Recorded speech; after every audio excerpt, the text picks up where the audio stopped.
Sear, our non-stimulant, thermogenic, and recomposition agent. Sear is a super cool product because it's going to help you utilize turning your white adipose tissue, which is for storage of fat, into brown adipose tissue, which is going to help with energy production. So this is great to use for a competition prep or in your weight loss phase. So you can stack it with a stimulant-based thermogenic, or you could also use it in your off-season or muscle building phase to help keep you lean and mean. Sear.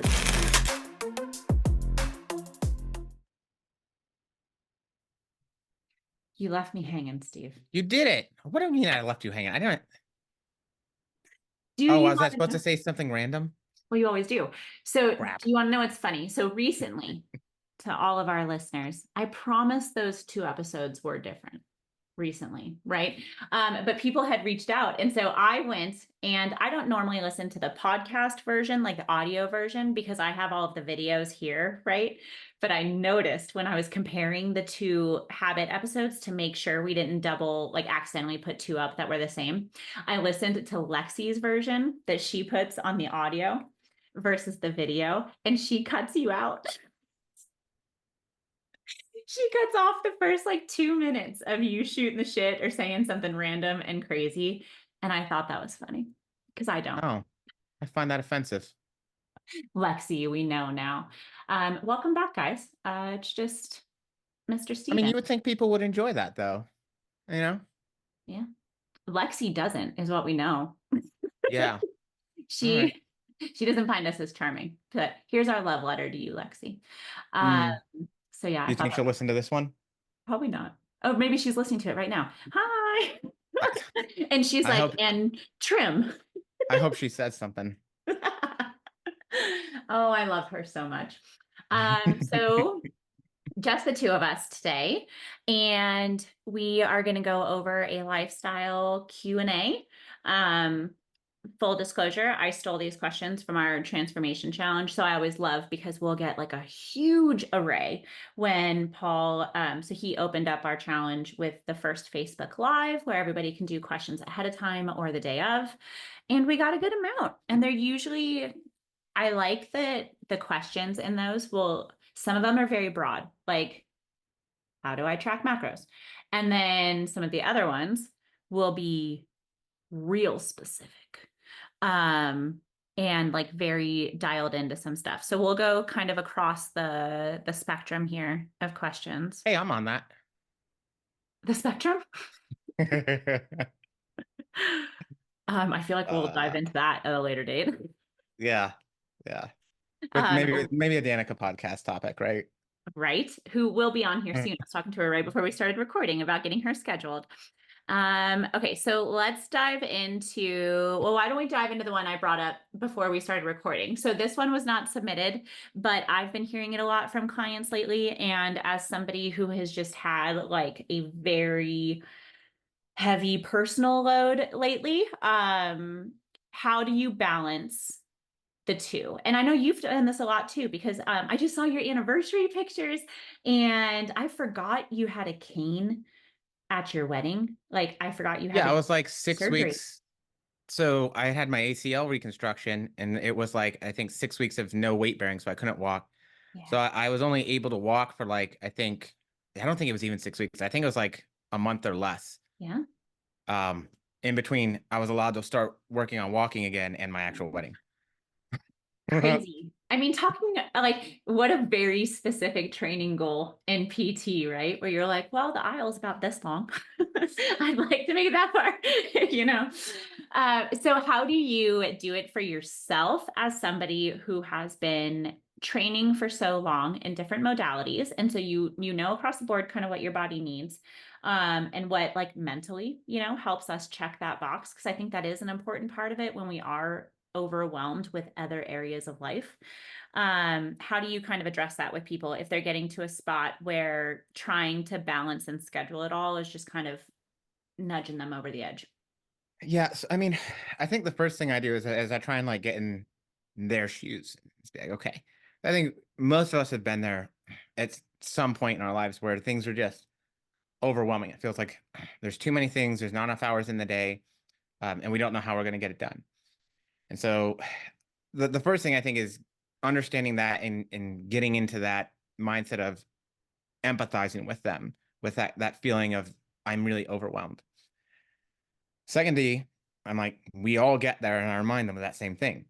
I've been there, you've been there. There are plenty of days where if something's going on with work and look, I just there's work to get done. Right. Nobody else is going to do it. I got to get it done. All right, the gym's not happening today. So what I try and do is get them to get back to what I like to call their list. And essentially it's the priority list. So the gym normally is on the priority list, but it should never be at the top. The gym's at the top of the priority list. I think you should re-examine some things. But wherever it is, sometimes it falls behind. Maybe it fell behind work because it's quarter end and things are crazy. Maybe it fell behind family because the kids have to stay home. You know what I mean? Maybe it fell behind the relationship because, maybe things aren't just as good as they normally are, and you guys need to have some personal time to work on things and to figure things out. All of those things should supersede and trump, like going to the gym. I think the difficult part is we get this idea that if we ever miss, we're screwed, which is absolutely not the case. One missed workout every so often is not going to be the end of the world, and it's probably not going to have that significant of an impact on you. And so, like, understanding that and understanding like it is okay and it is healthy to have other things that supersede going to the gym or your physical activity in your life in the short-term interim.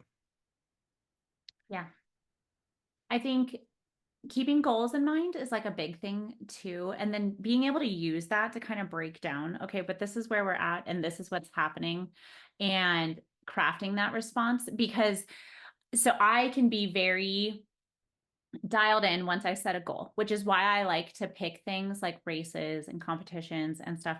It's not because I think I'm going to go win like those things necessarily, but if I say out loud, I'm going to do it, I'm going to work as hard as I can. And I mean, I've had my own just like loads of random personal shit come up that have needed attention. And what got to me was, and I mean, me, like it's very hard for me to tell somebody I'm at my limit. I'm maxed out. Like I will just find a way to stretch that bandwidth and make it bigger. And so I got to a point with my training for my ultra, which thank God is in like 2 weeks. Like I am so ready for this to happen. And like the good thing is because of my training and the way that it's added up over time. So not just in this training cycle, but if you really look at it, I've technically been in training for something like this since January, because that's when I started for my other marathon and then I had a short break. And so I got to a point where it was just like, I was reaching out to my coach and saying like, I don't know how to schedule these. I don't know how to get these done. I'm sorry if you can hear my 4-year-old in the background. He's directly outside of my office door. But I was getting to the point where I was like, I didn't feel like I was giving all of my effort in the workouts necessarily. And maybe my RPE wasn't quite where she was asking for it to be. And then I started to beat myself up and feel really guilty about it. And she was like, no, you have been able to like build up the fitness and been able to like get there. You could go run your race tomorrow, like if you had to. So like, don't beat yourself up for this.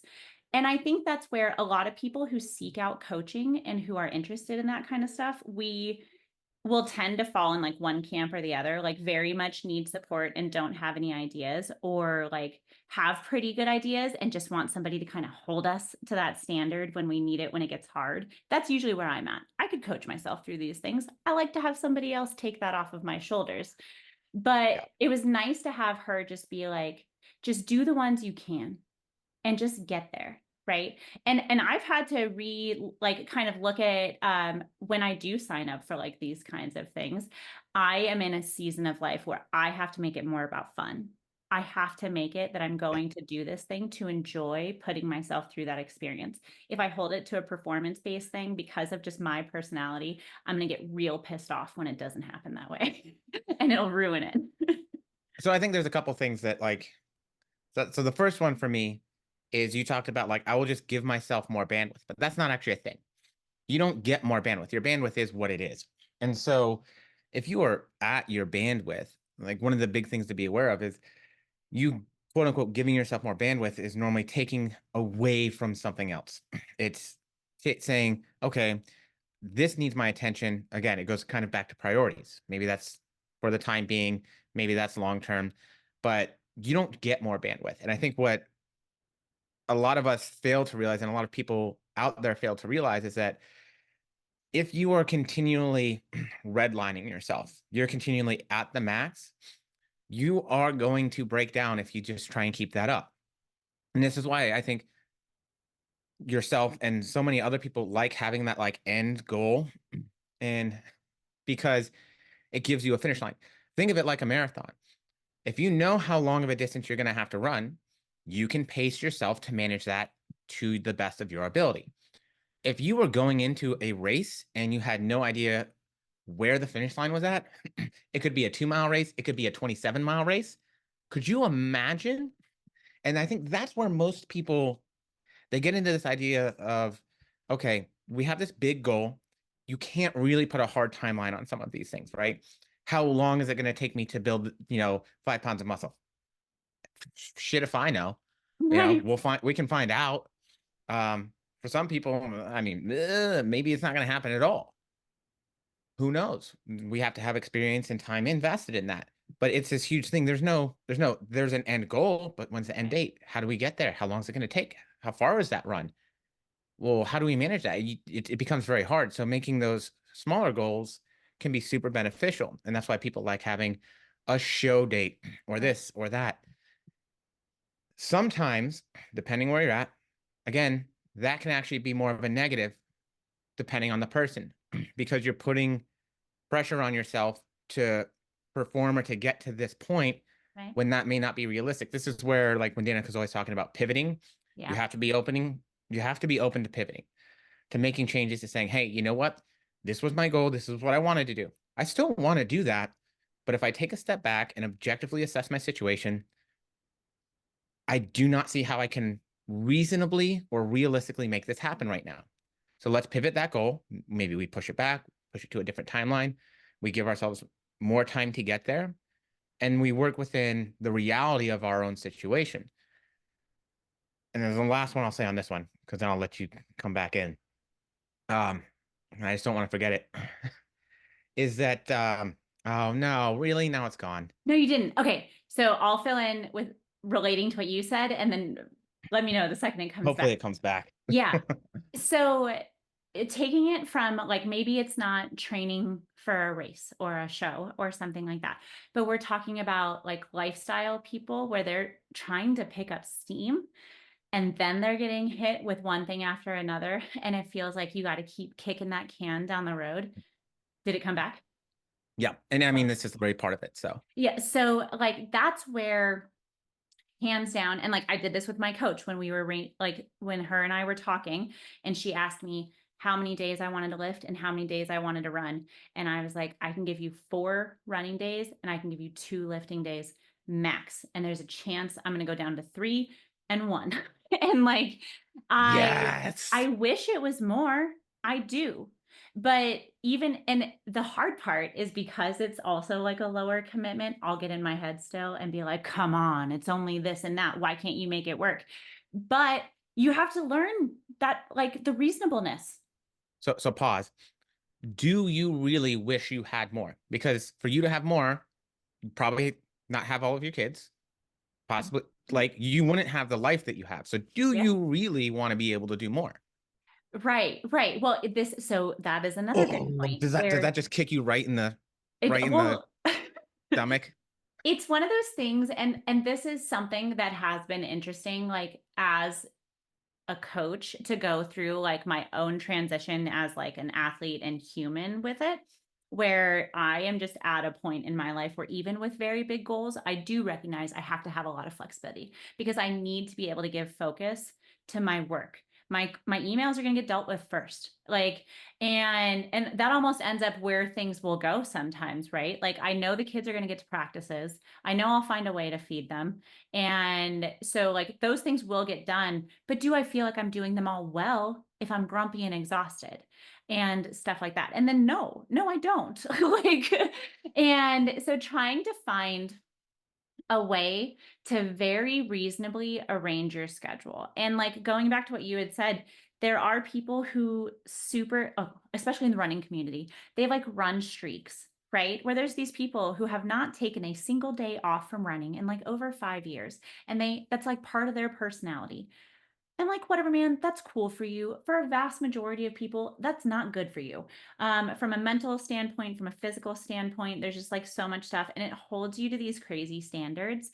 And if there is anything, it used to be my guiding light was I wanted to get like weights into women's hands, especially postpartum, and I wanted everyone to feel strong. Now I'm like, you can feel strong, you can make progress, you can feel great about yourself. It doesn't have to be the only thing you are, right?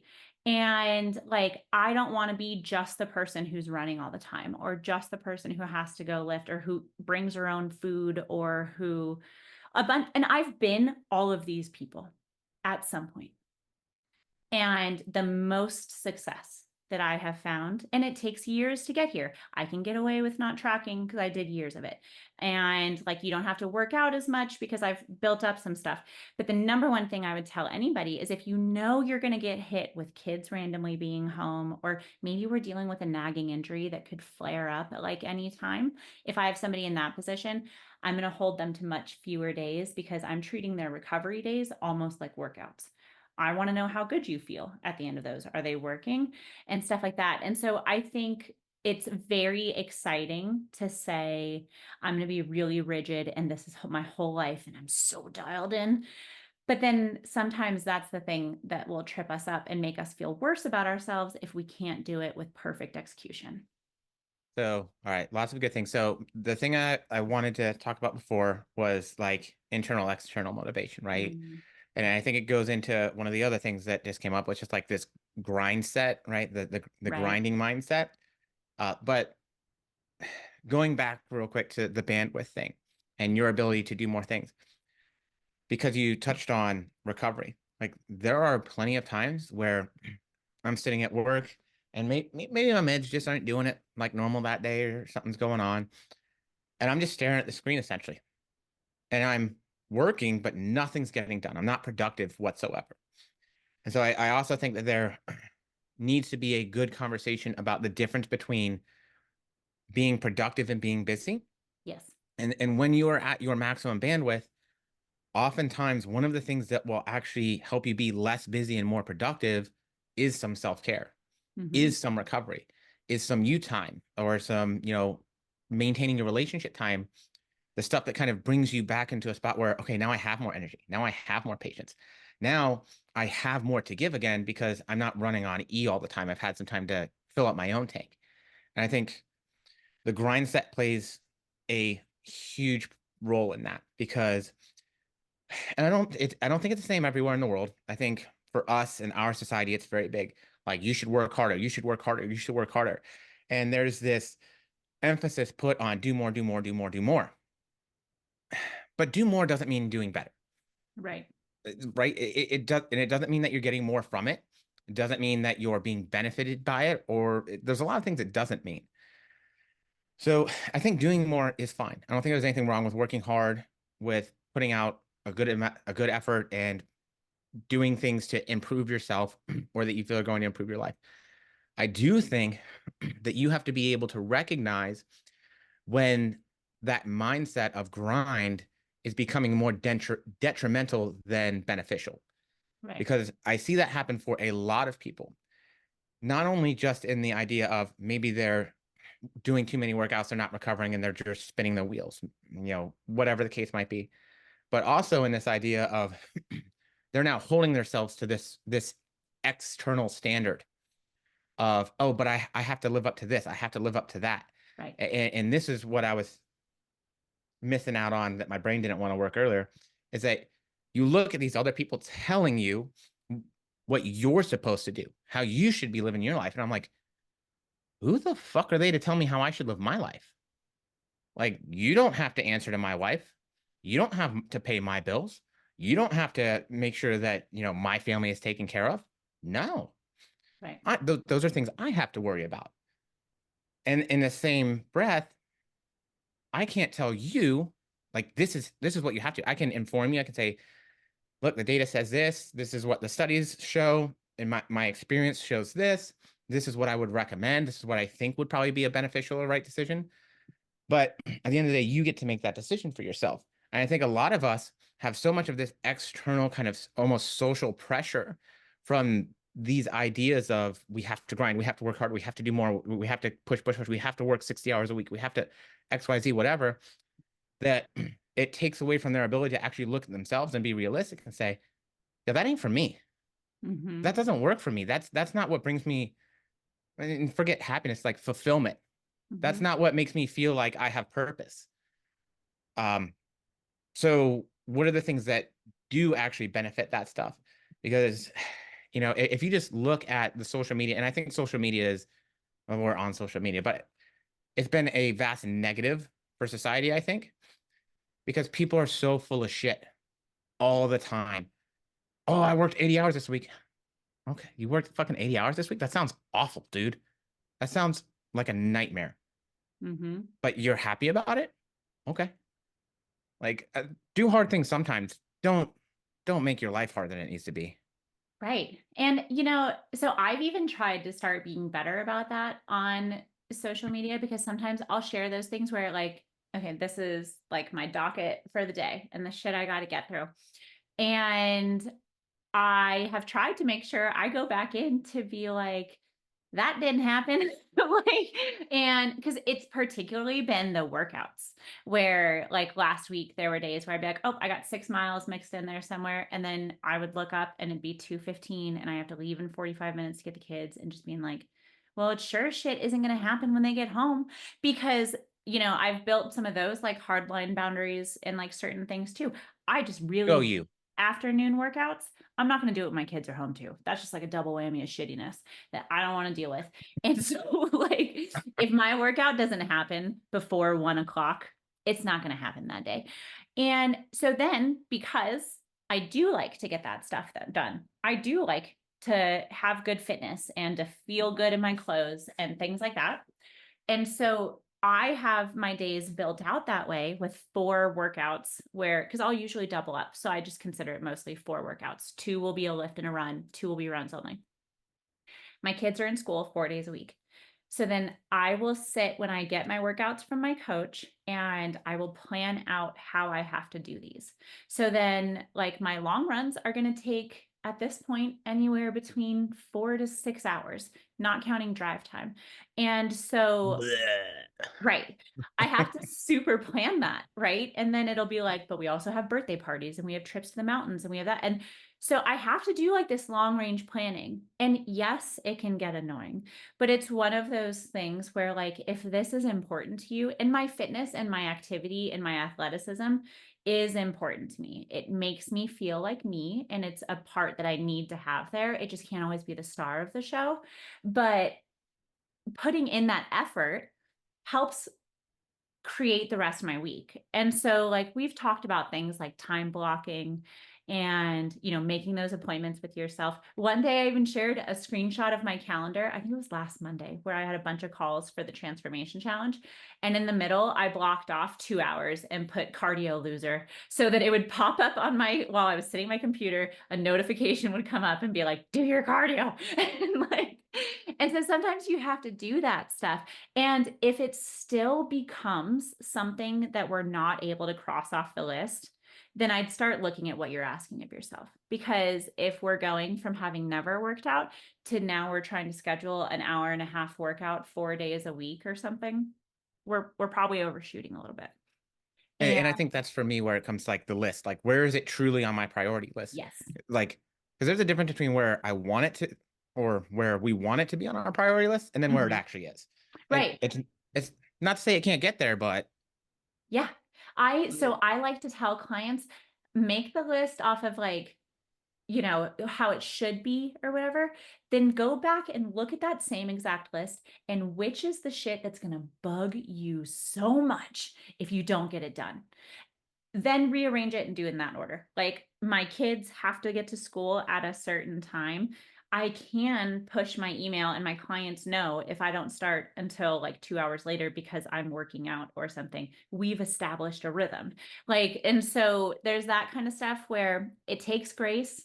It also takes holding yourself to it, right? Like I can give myself that I have had a heavy season. But that's why I'm like, hell yeah, this race is going to come and I won't have anything on my plate because I'm super stoked for runs that take less than an hour. Like where I can just go so hard and feel wrung out and like that kind of workout. But sometimes, like right now, I'm in the season of I got to try and survive when that's done.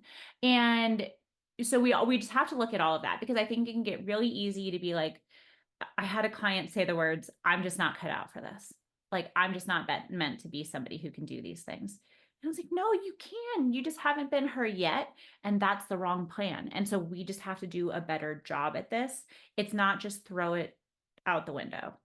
So I'm going to challenge that to a degree I like it. because I think, sure, maybe the idea that you have in mind for what you think you're going to do, maybe you aren't cut out for that. This is where that external Yes, thing comes in, that's it. right? So like you're specifically training to run the ultra. That is a huge undertaking. It is something that most people in this world will never do or be able to do, right? So for me, maybe that's not realistic for me. Right. Right? I just want to be in health. I want to be in shape. Or maybe what the people I look at, I don't have a realistic understanding of what they have to do to maintain that. Right. Oh, they're spending 6 hours a week at the gym. Oh, they're doing cardio. Oh, they've been counting macros every single day for years and doing XYZ. Oh, they are single and they don't have any kids. Right. Like those considerations all have an impact on whether or not it's realistic for you. And so I'm not that person. I can't do that. You can be that person. You can do that. But it goes back to what are you going to have to give up to be able to be that person or to be able to do that? And that's where you need to and it's hard because how are you supposed to know if you haven't been around or you haven't seen them or they're not honest about it? Because obviously there are other things that a lot of social media personalities do that we don't talk about and that they don't talk about that obviously have a big impact on their physiques. Right. Hey, what would that actually look like? Does that even align with my values as an individual? Right. Does that seem like something that will bring me fulfillment or happiness? Because I think the underlying thing is that a lot of people feel like they will be happier if they weigh less or if they're in better shape. And for some people, the answer is yeah, and that can absolutely have a huge impact on that. But for other people, it's not necessarily that's the thing. It's the fact that they feel more capable, they feel more able, they feel stronger, they have more confidence because they've been building these successes and wins over time. They've been committed to something. And so that's where you just have to say, okay, maybe I don't need to be the pro bodybuilder. Maybe I don't need to be the Instagram model celebrity person, but can I be in good shape? Can I maintain or be in the best shape of my life at 40? Can I be healthy and have good independence? Where do my values lie? And that's where I need to make sure that my goals align with that. Right. So that's like the big takeaway that I'd say with all of that is it really comes down to shutting out a lot of the other stuff. If it's not serving you, like the comparison thing or knowing what other people are doing, then we have to pull it back in.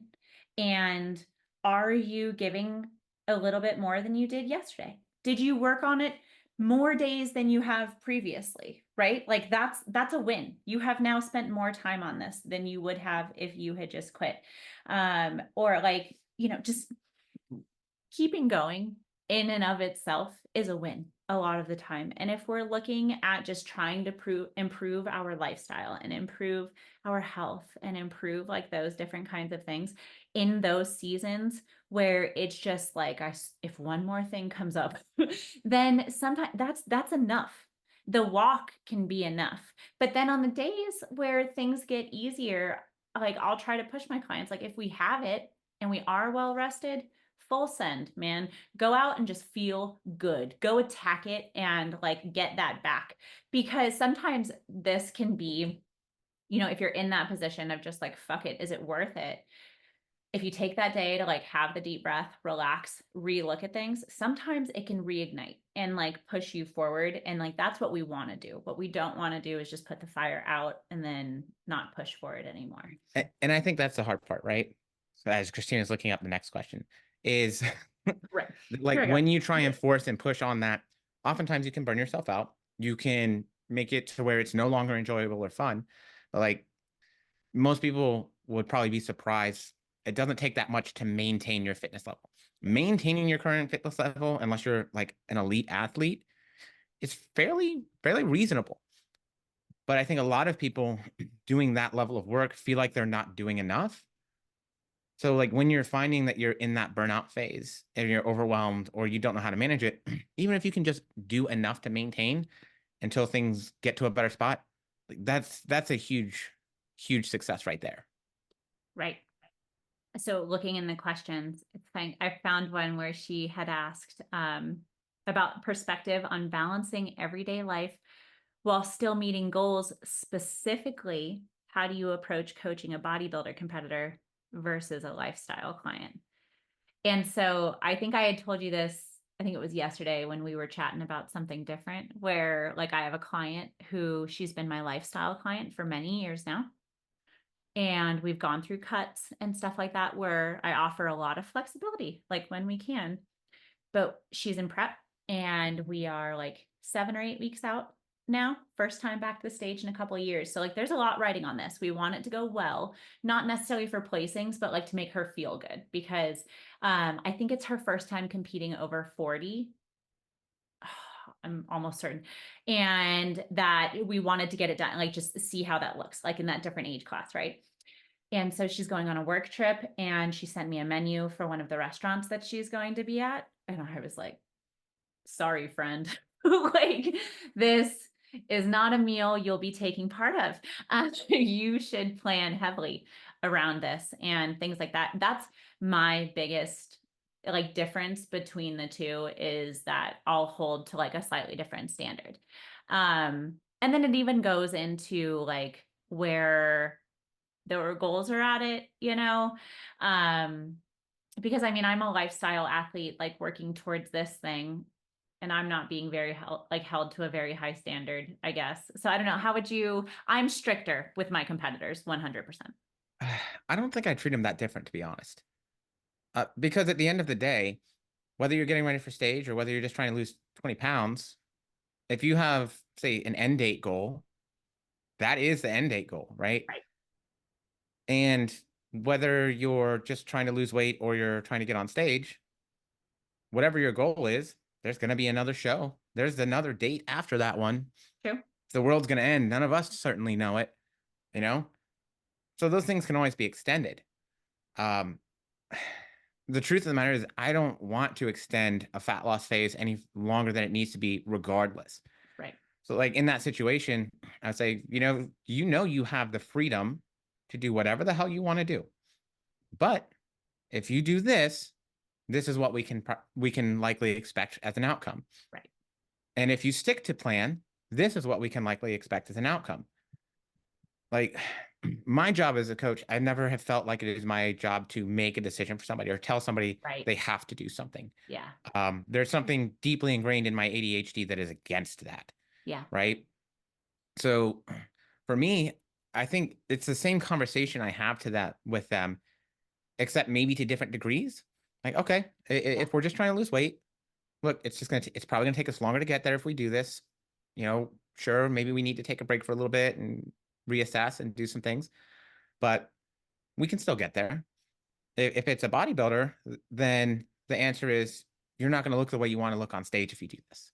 Yeah. Right. I guess I'm a You're bit going to be more unhappy with the process as a whole because the end goal is going to make you unhappy if you continue to make the decisions that you make.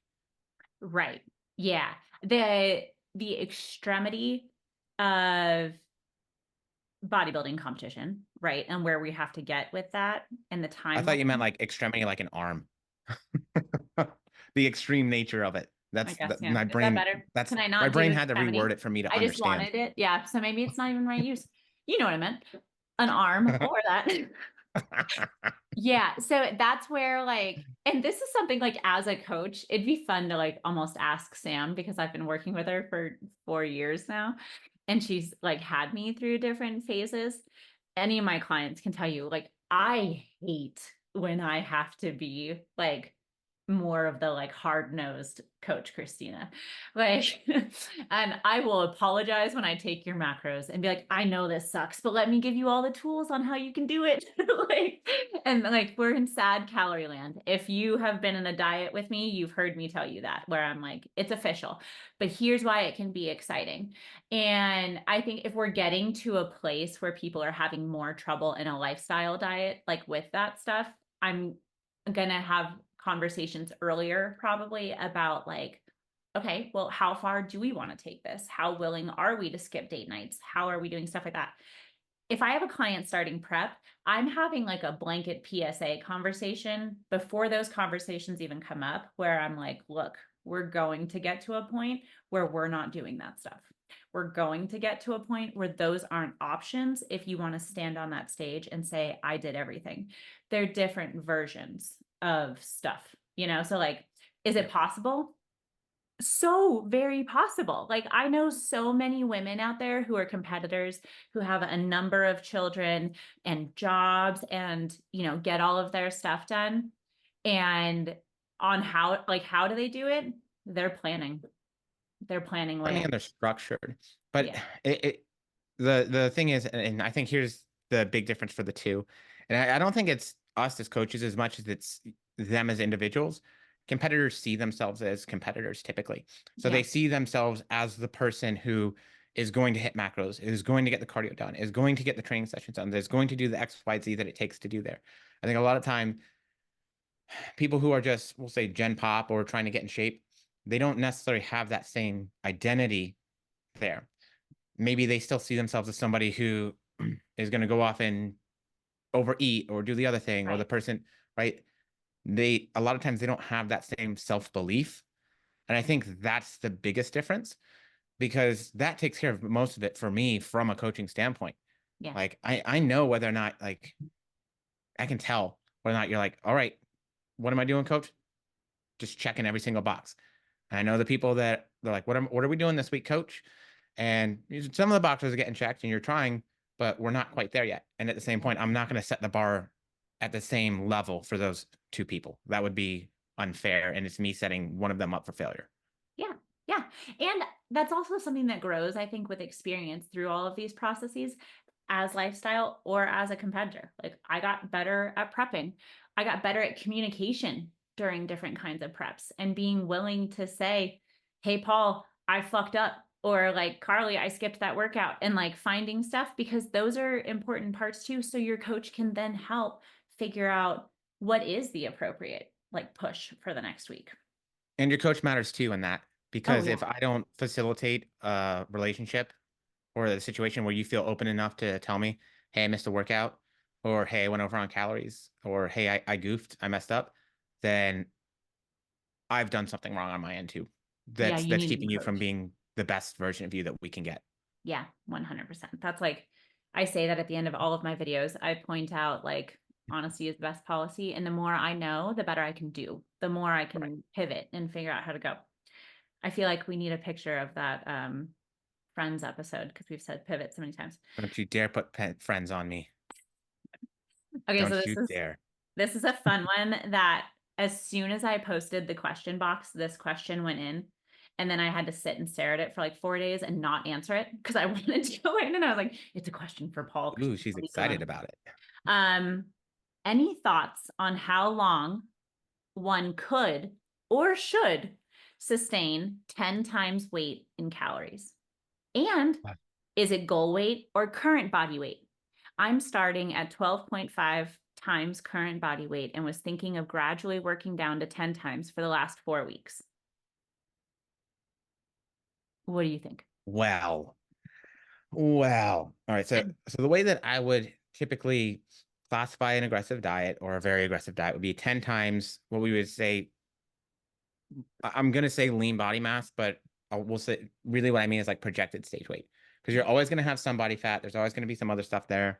Lean body mass, the actual definition is different than that. Okay. So we'll say so like if I'm 4'10", my stage weight might be 92 pounds, right? Real That's low. very different than my stage weight was what, 179, I think last year, or Wow. 169. 169, sorry. I think I was under 170, yeah. So 10 times that is 900 calories, a little over 900 calories, or 1,700 calories. It's a big difference. I would say, how long should you be there? You should be there for the least amount of time possible. Right. Man, there's ways to extend it with things like diet breaks, refeeds. How much cardio are you doing along with that? Are you doing absolutely no cardio and like 5,000 steps a day? Well, that's different than doing like 15,000 steps a day and an hour of cardio in addition to that.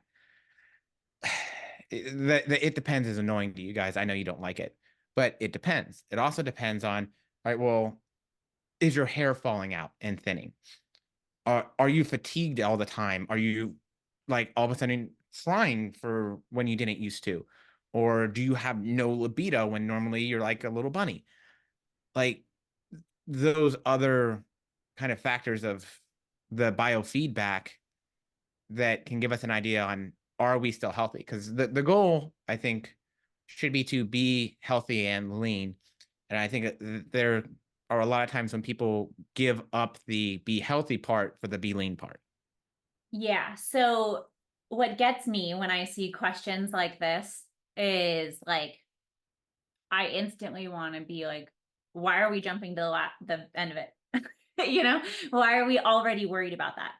And I think because a lot of the times people will do like well, why don't I just go straight there? You know, like if I'm at 15 times body weight and I only lose half a pound a week, then what if I went to 10 times body weight and then I should lose more? How long can I get away with that before I'm causing problems? And I like right there, I would almost worry we're causing problems because we're already going straight to like, well, I'll just be super hard and fast in this, and then everything's going to be great afterwards. And I would argue that if you're going from like normal eating patterns, where, you know, who even knows what those look like for each person, but you're not dieting, you're eating to satiety and you feel good. And then we're like, well, what if I mess around at 10 times body weight? And then go straight there. Like there's a lot of things that could happen. Like Stephen just said, with the hair thing, maybe you're not going to the bathroom anymore. I had somebody check in today and they were like, oh, by the way, I poop once every 3 days for the last 3 weeks. And I was like, wait a minute. Like that's something worth knowing. And, you know, maybe we need to change where our calories are at for a little bit so we can wake things up.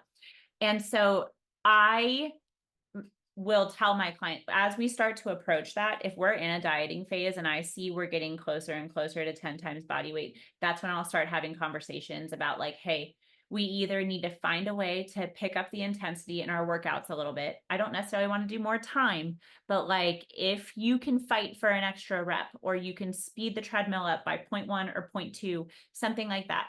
Let's see if we can see how things are there. This is if they're not having those other problems, right? Everything's fine. If we're getting to a point where we're at 10 times body weight, we're checking all of the other boxes, and then we're not seeing things move, and it's been 2 weeks, I'm pulling you out. We're done. Like, Yeah. It can take 2 to 4 weeks sometimes for you to really know yeah, what's going on. So I also think, you know, another thing is a lot of people, they're in too much of a hurry because I feel like that's normal diet behavior. Like normal diet behavior is like, okay, I go out to eat a few times a week. I don't really do anything, but now I'm on a diet, so I'm eating chicken and broccoli, and that's all I'm eating. yeah. And you're like, wait, what? Like, could you imagine? So like, unfortunately, like that kind of exhaustingly aggressive approach is like that's normal diet culture. Yeah. And Jordan Syatt just put up an amazing, it's like 60 seconds long, which is why I like it so much. He did like a thing with a whiteboard with why do people lose weight when you take them from a 900 calorie plan to a 1700 calorie plan? And he is like, it's not this like unicorn reaction or something. And he didn't even say it as plainly as this, but like really like why that works is because they weren't eating 900 calories to start with. They might have been on a 900 calorie diet where they were supposed to eat that much, but your body and evolution and biology is going to tell you to eat every little snack your kid leaves on the table. And we don't have to worry about it because it's only 4 goldfish, but 4 goldfish 12 times a day adds up. I've been that person. I used to start just portioning out my own goldfish portion so I could grab a few throughout the day. But stuff like that happens. And so maybe we were eating more. Maybe you've gotten yourself into a situation where things have downregulated, like Stephen was talking about. And the way I like to look at that is like if your energy bill is too high, you don't want to pay as much for electricity anymore. You're going to go around your house and you're going to turn off lights. And so now like that room is dark. So that's what your body does. It goes around and it's like the libido room. Nope. And like this, and starts shutting stuff down. And it's like, we're not going to spend energy there because we're poor. We're macro poor and we need more. And so You really got to bring up the poor and the energy thing. When I literally the other day, I was like, yeah, I remember I lived for 2 weeks without any power. Oh my God, dude, my electricity bill this month in Colorado was outrageous. I think it was like $398. And I'm like, children, you got to turn some shit off. Like this stuff's getting crazy. I'm so ready for fall and my air conditioner to turn off. Like this shit's nuts. But I mean, so my answer to that, stop it, is my initial response. I just want to be like, no. Don't go straight to 10 times body weight. Now the other part of his question, when you're looking at that, he said, should it be current weight or should you look at 10 times goal weight? This is super dependent. I know, like the worst thing to say, on where we're starting at. Are we talking about a difference of 100 pounds or are we talking about a difference of you want to lose 10 pounds? And like, how are we basing it off of things? Because if you have 100 pounds to lose, then if we're doing math off of, 250 versus math on 150, like it's going to be a completely different situation. And so it can be annoying to hear, but remember, we're all walking science experiments and there's a lot of information out there that we can use to influence our hypotheses and the way we're going to do things and stuff like that. But give it a shot, a really good college try. Do your data, be consistent for like those 2 to 4 weeks we talked about, right? And then if you don't see anything, then we look for changes. If you have the shitty things happen and your calories are low and if your calories are low, you can have that conversation with yourself. If you don't want to tell other people how little you're eating, they're probably too low. And then maybe we need to try something new. Jump into something big. Also, by the way, guys, most people don't have issues losing weight. Most people lose weight very well, but then we regain it, whether it's quickly or slowly, and then we lose it again and regain it.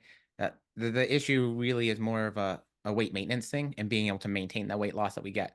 The more aggressive that you're going to be with these things, the harder of a time you're going to have with the actual goal, which is maintaining that weight loss and keeping it off. Yep. Okay, so I can't decide which one I want to do. Do the second one. Okay. The first one, I lied. Okay.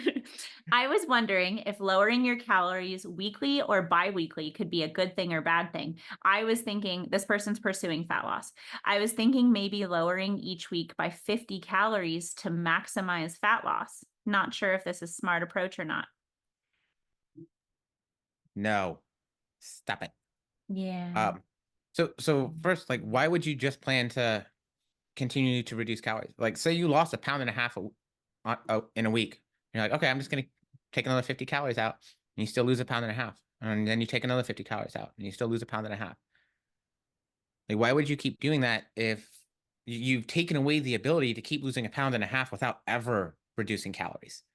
Right. So the goal should be minimal effective dose. Yes. Do the least amount that you have to do to get a reasonable amount of change and see something good. If you're smaller, the amount of weight that you lose each week, the absolute amount should be smaller, right? It should be relative to your body weight. If you have a lot more to lose, then you can lose more per week. It's okay. But, and the second thing I would say, like, I know we talk about like trying to reverse and add calories in slowly.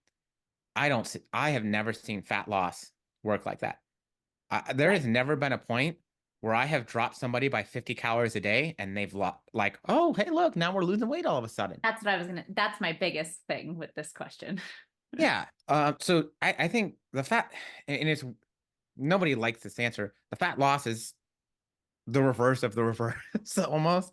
Right. You have to make a big enough change to facilitate that you are in enough of a deficit to see an appropriate amount of weight loss each week. So how many calories is that for you? Like normally, if you're starting somebody, let's say it's an average sized, athletically trained woman, she's got muscle and she is maintaining weight, 2,000 calories. So one, I don't even like this question because we don't even have, like, we used to think like a pound of fat with this many calories, and we're like, well, that's not right. Right. And so there's so much debate over what that means. We also know that we do an absolutely terrible job at projecting weight loss for people. Oh, You, yeah. like in terms of the actual math and what that means. So whether that's like through metabolic adaptation, whether that's through adherence, whether that's through changes in their energy expenditure and output, like what? You know what I mean? Like the science is great. I love it. I love it. I love it. But we definitely don't have all the answers, and we definitely don't fucking know everything yet. Um, but if I had to give an answer, normally I like to do a mix. I like to do a mix of some cutting of calories and increasing movement along with that. And so normally I would say I'm probably in the, depending on the person, 200 to 400 calories for a cut. And then adding in activity and movement along with that in addition, if I'm going to make a change. That 400 calorie one. Well, we'll That's say cool. like I have a guy who's 240 pounds, quite lean, and a high level, national competitor. Yeah. So no, but That's what he gets. that's a really good point. Like where those go. I put somebody back into a fat loss phase this morning and I pulled 50 carb, 5 fat, because we're not moving fats too much because we like them, but I moved them a little bit. And That's then 245 calories right there. right. And Per then day. Per day. per day. And when I did that, I was like, you will feel this. You will have to plan for this. Like, you can't just have your normal day and say, oh, I'll cut somewhere. We're talking an entire meal's worth of carbs, probably. So you're going to have to plan to redistribute. But I was like, I would be shocked if you check in with me by like Saturday, like a quick note, we should see something happen. And it might not, but I was like, this is a good one. And for her and where we were starting, I think that would be good. I've done cuts right off the bat. Usually if we don't have room for me to pull at least 200 calories right away, and then be able to look at probably 2 more cuts, then we might not have enough room. Is like where I'll kind of long range plan it. Like, where are we at with things? But I'm usually going to pull like 50 carb. Yeah. And so the reason I like to do the activity with it, I still have a good amount of competitors. For most of them, they're keeping an eye on, and even my lifestyle, I try to at least be aware of the expenditure. But I think what a lot of people don't take into account is when you make a reasonable cut to calories, you are normally going to have an unintentional loss in expenditure. Yeah. In some way, shape, or form, because maybe you're not working out as hard, maybe you're more fatigued, so you just don't have the energy to get the same weights in the gym. Is it going to be a substantial amount of calories that you lose there? No, but that's going to add up, and it's going to, it's going to be some. Maybe you're not pushing your cardio as hard anymore, or you're not able to have the same intensity there. Well, that's gonna have an impact there. Maybe you just don't move your hands, and so not even like step count. Your step count's the same, but I'm not doing this anymore when I talk. This burns calories, right? So there is going to typically be an unintentional loss in expenditure when you're making those calorie adjustments downward. In addition to that, so I like having the cardio or the movement move around a little bit, just as an extra backup for that as well. Yeah. And we've talked about this a little bit before with like, when we talked about steps and cardio and like tracking them and not tracking it and like all of that, right? My brain can't handle too many things. And so I count my total steps, and like my clients, I usually look at total steps and then they'll have cardio and I watch the two things move. One of the things that, even if it's not calories that you're shifting, but maybe you have picked up more training sessions, or you're pushing really hard, or you've trained, like you've changed something within that realm. Like something that I try to do to make sure I have a 4-year-old in the office. Go away. Fortnite is causing me problems right now. I'll talk to you in 2 seconds. Fortnite causes problems for everybody. So he's allowed to play with his brother, and that's it. Because like, I know it's weird to have a 4-year-old playing Fortnite. That's what happens when you have a middle schooler and a toddler share a room. But after my long runs, it's very easy. And this is why a lot of people, when they pick up new activities or like new things, sometimes they'll gain weight, even though they're doing more active stuff. It would be very easy to come home after that and just lay down and just veg, and I'm so hungry and I can eat the world. And so what I'll do is after that, I'll pay attention to where my steps are at, and then I will try to make myself get somewhere around like 3,000 to 5,000 more that day, so that I don't end up just vegging outside of any cardio, because that can become really easy. Yeah, technically my steps are always going to end up between like 15 and 20K because the amount of cardio I do. But if the rest of the day I'm just sitting on my ass, I'm going to end up gaining weight for that, and like stuff like that. And so you want to pay attention across the board, where like how your energy, and that's like just one of the other things you want to watch. Okay, let's see. What about pre-workout? Oh, I was gonna say, give me the last question, and then you can go do 4-year-old duty real quick. he ran away. They're all home today, so he's got Perfect. 5 other people in this house that he could talk to at this exact moment. So this one, how important is a post-workout meal, and what should it be? You know, so I think Dr. Campbell says if he has his way, he's not going to just have protein before his workout or after his workout. He's just going to do both. Right. And so it depends, man. It probably matters a lot less than you think if you're getting adequate protein intake throughout the rest of the day, because eating protein is similar for physique goals, is similar to working out. You're doing it to trigger muscle growth. It's like, hey, I had enough protein at this meal. Protein, one of those other things that we still don't have a ton of this hugest, most abundant body of evidence on. But we know that we need to hit a baseline number. So for most people, that's probably going to be, we'll say at least 30 grams of complete protein, right? You're going to be safe. That should be enough. And now your body's going to do muscle growth and do new protein stuff for a set amount of time. And then it will come down. And then you'll need to eat protein to do it again. Now, there are some things like the idea of the refractory period of protein theory, saying that the levels have to come back down to baseline, Right. before you can trigger that grow muscle, do proteiny thingies again. And so I pretty much tell people, split your protein up pretty evenly. Try and have at least 3 hours in between meals. If you do 3 meals a day, great. If you do 4 meals a day, great. I think 5 for most people is pushing it. Yeah. And I think this one is hard, because if it's like, how important is the post-workout protein? Well, hard to say. Did you have protein before your workout and that was an hour and a half prior? Well, it's probably not as important then, and as opposed to somebody who had protein 4 hours prior. And it's like, is this a workout that happens first thing in the morning, or is this a workout that happens right before bed? I actually don't love the workouts right before bed. Me you either. you can impact your sleep that way. And then of course you're trying to eat and put in nutrition to your body so now you're like, okay, let me push that so that I can build muscle while I sleep. But then am I building muscle while I sleep, or am I doing the things to recover while I sleep? Yeah. I think people overcomplicate it. Because we have the other study with the 100 grams of protein that was more slower digesting, that had that proteiny work thing going for a much longer amount of time than maybe what we had previously seen. Well, now it's one study, it's newer. There's still There's still stuff that don't get carried away with it yet.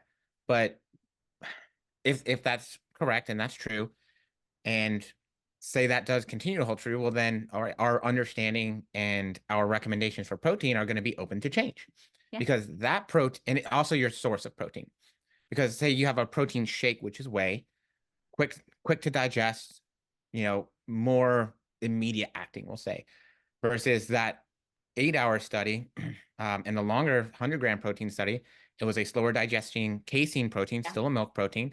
So that would probably be more like having a more complete protein, like maybe something that you would eat that your body has to break down, and it's not going to be as quickly accessed nutritionally.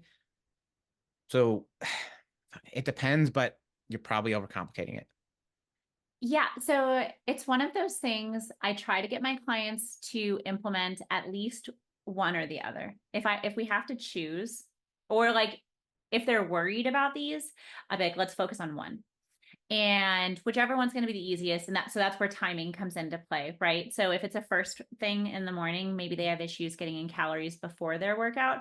So then I'm going to say things like, okay, how late are we eating the night before? What are we having?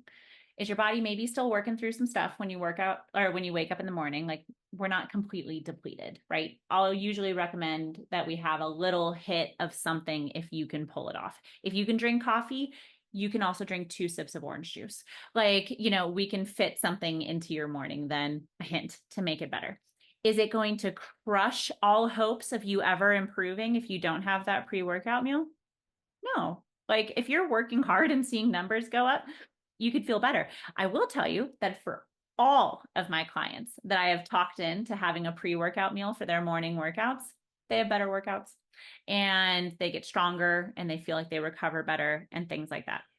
I am somebody where post-workout wise, I will literally go from like finishing my last set to having to, pick up a kid, or I'm getting in the car, or I'm doing something. I'm going straight from that workout, still sweating, into the next task. And it might get pushed back a little bit. But that's where, like, for me, I don't stress on the timing as much as possible. Outside of, I usually try to slam a protein shake immediately after. And that's going into not even so much like the muscular side of things and like the repair and stuff, but that as women, of course, our bodies want to, have a panic attack about everything. And we want to make sure that hormonally we're getting everything kind of like settled back into a good place where our body isn't like, exercise, I'm running away from Cheetos all day. And if we give it a little bit extra, it can relax. And Yeah. go for it. No, I was gonna say, so I mean, there is definitely data to say that, because I don't want everybody to think that you have to have carbs before you work out, because the data the data doesn't all agree. And so, like, for some people, absolutely yes, your pre-workout meal can improve your performance, which means that you're going to get more volume, you're going to perform better, that's going to make a big difference. But for other people, it doesn't really make any difference. You're never going to be fully depleted.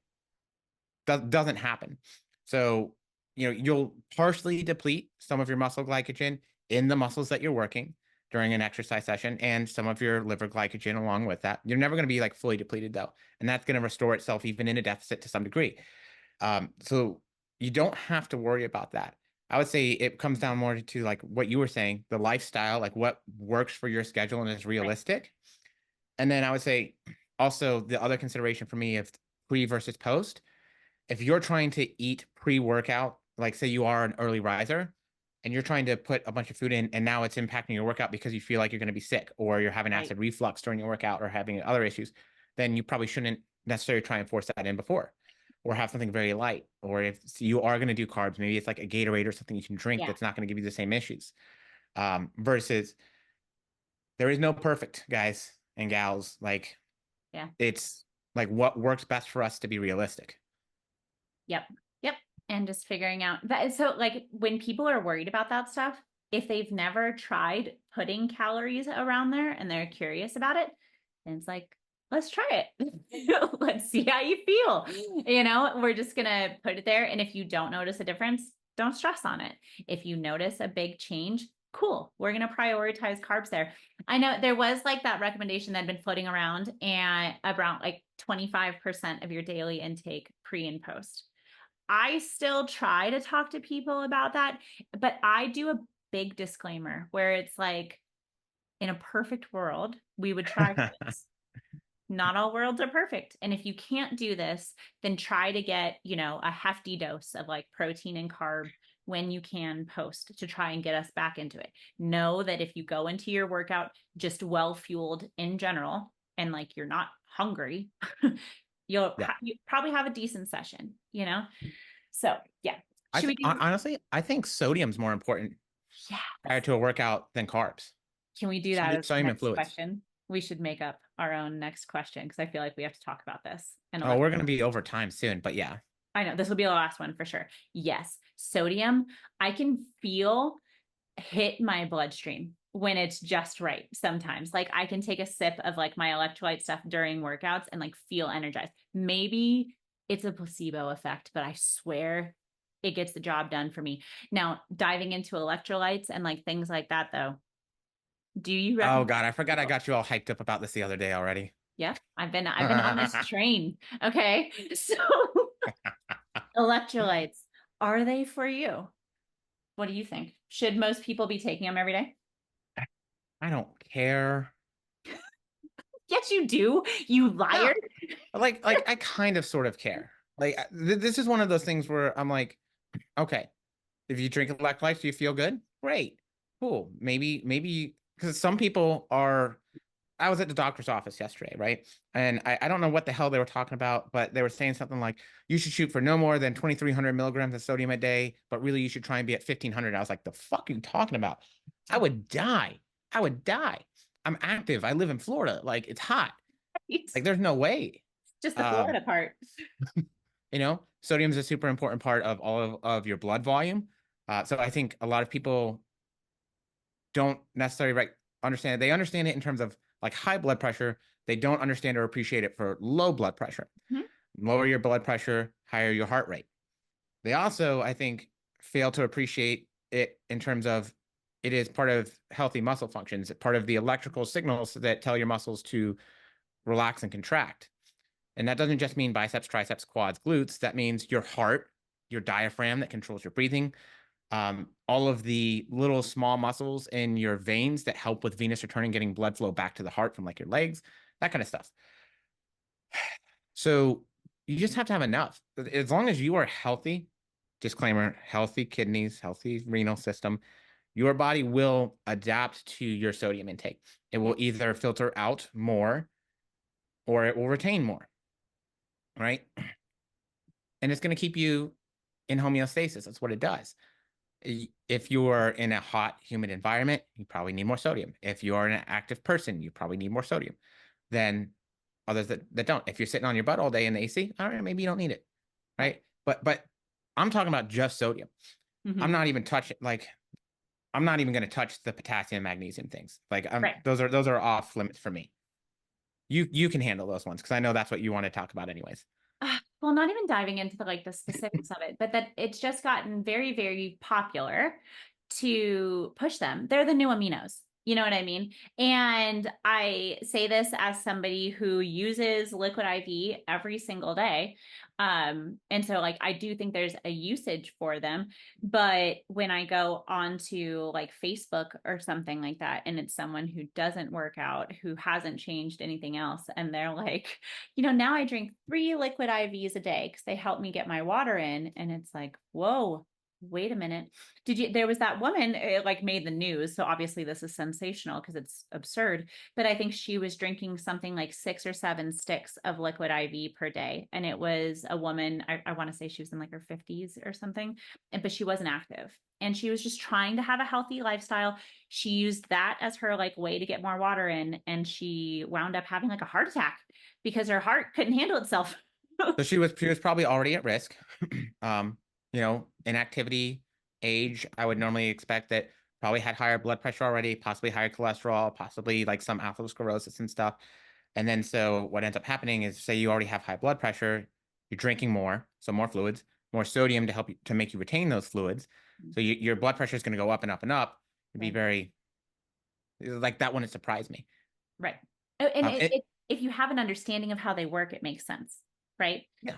But a lot of people aren't putting that out, is what makes me nervous. And so if you sweat your ass off Yeah, you probably need it. Have a Gatorade, have a stick of liquid IV, something like that. But it shouldn't be like your water flavoring. Don't have liquid IV Ugh. become your Crystal Light. Like, that's a bad day. Definitely don't do it with like IV. If you're gonna do it, at least do it with something more moderate. Like Gatorade's not crazy. Gatorade actually doesn't have that much in it. Right. It's pretty modest. Um, so are like some of like the electrolyte drink mixer enhancer things. They tend to be pretty modest. The liquid IVs and those kind of things, those have a much higher content. They're straight up Um, salty.